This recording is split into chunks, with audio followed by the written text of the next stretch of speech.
Hi, ಪುಷ್ಪ ಅಡುಗೆ ಮನೆಗೆ ಸ್ವಾಗತ. ಇವತ್ತು ನಾನು ತೆಗರಿಕಾಯಿ ಹಾಕ್ಬಿಟ್ಟು ಎಗ್ ಬುರ್ಜಿ ಮಾಡೋದು ಹೇಗೆ ಅಂತ ತೋರಿಸ್ತೀನಿ. ಬನ್ನಿ, ಏನೇನು ಹಾಕಬೇಕು ಅಂತ ನೋಡೋಣ ಬನ್ನಿ. ಈಗ ನಾನು ತೆಂಗಿನಕಾಯಿ, ಕೊತ್ತಂಬರಿ ಸೊಪ್ಪು, ಹಸಿಮೆಣಸಿನ್ಕಾಯಿ, ತೆಗರಿಕಾಯಿ, ಈರುಳ್ಳಿ, ಮೊಟ್ಟೆ ತೊಗೊಂಡಿದ್ದೀನಿ. ಈಗ ಪಾನಲ್ಲಿ ಎಣ್ಣೆ ಕಾದಿದೆ. ಸಣ್ಣದಾಗಿ ಹಚ್ಚಿರೋ ಹಸಿಮೆಣಸಿನ್ಕಾಯಿ ಹಾಕ್ತಾಯಿದ್ದೀನಿ. ಈಗ ಈರುಳ್ಳಿ ಹಾಕ್ತಾಯಿದ್ದೀನಿ. ನೋಡಿ, ಈಗ ಈರುಳ್ಳಿ ಸ್ವಲ್ಪ ಫ್ರೈ ಮಾಡ್ಕೊಳ್ಳೋಣ. ಫ್ರೈ ಮಾಡಿಕೊಂಡು ಅದಕ್ಕೆ ಸ್ವಲ್ಪ ಶುಂಠಿ ಬೆಳ್ಳುಳ್ಳಿ ಪೇಸ್ಟ್ ಹಾಕ್ತಾಯಿದ್ದೀನಿ. ಅದನ್ನು ಸ್ವಲ್ಪ ಫ್ರೈ ಮಾಡ್ಕೊಳ್ಳೋಣ. ತೆಗರಿಕಾಳು ಹಾಕ್ತಾಯಿದ್ದೀನಿ. ಎಳೆ ತೆಗರಿಕಾಳು ಬಿಡಿಸಿಟ್ಕೊಂಡಿದ್ದೆ. ಈಗ ಅದನ್ನ ಹಾಕ್ತಾಯಿದ್ದೀನಿ. ಈ ಥರ ಮಾಡ್ಕೊಂಡು ತಿನ್ನೋದ್ರಿಂದ ಚೆನ್ನಾಗಿರುತ್ತೆ. ನೀವು ಟ್ರೈ ಮಾಡಿ. ಕಮೆಂಟಲ್ಲಿ ನನಗೆ ಹೇಗಿದೆ ಅಂತ ನೀವು ಟ್ರೈ ಮಾಡಿ ತಿಳಿಸಿರಿ. ಈಗ ಪೆಪ್ಪರ್ ಪೌಡ್ರ್ ಹಾಕ್ತಾಯಿದ್ದೀನಿ. ರುಚಿಗೆ ತಕ್ಕಷ್ಟು ಉಪ್ಪು ಹಾಕ್ಬಿಟ್ಟು ಮಿಕ್ಸ್ ಮಾಡ್ಕೊಳ್ಳೋಣ. ಆಮೇಲೆ ಸ್ವಲ್ಪ ಒಂದು ಕಾಳು ತೆಗೆದ್ಬಿಟ್ಟು ನೋಡಿ ಬೆಂದಿದೆ ಅಂದಮೇಲೆ ಮೊಟ್ಟೆ ಒಂದು ಬೌಲಲ್ಲಿ ಹೊಡೆದಿಟ್ಕೊಂಡಿದ್ಮೇಲೆ ಈಗ ಮೊಟ್ಟೆ ಹಾಕ್ತಾಯಿದ್ದೀನಿ. ಮೊಟ್ಟೆ ಹಾಕ್ಬಿಟ್ಟು ನೀಟಾಗಿ ಮಿಕ್ಸ್ ಮಾಡ್ಕೊಳ್ಳಿ.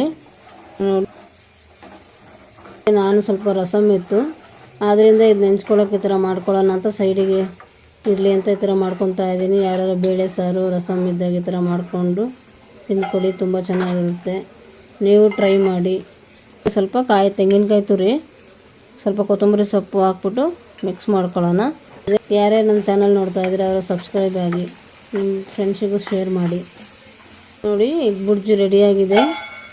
ನಾನು ಇನ್ನೊಂದೇನೋ ಸ್ಪೆಷಲ್ ಮಾಡ್ತಾಯಿದ್ದೀನಿ, ಹೆಲ್ತಿಯಾಗಿರೋಂಥದ್ದು.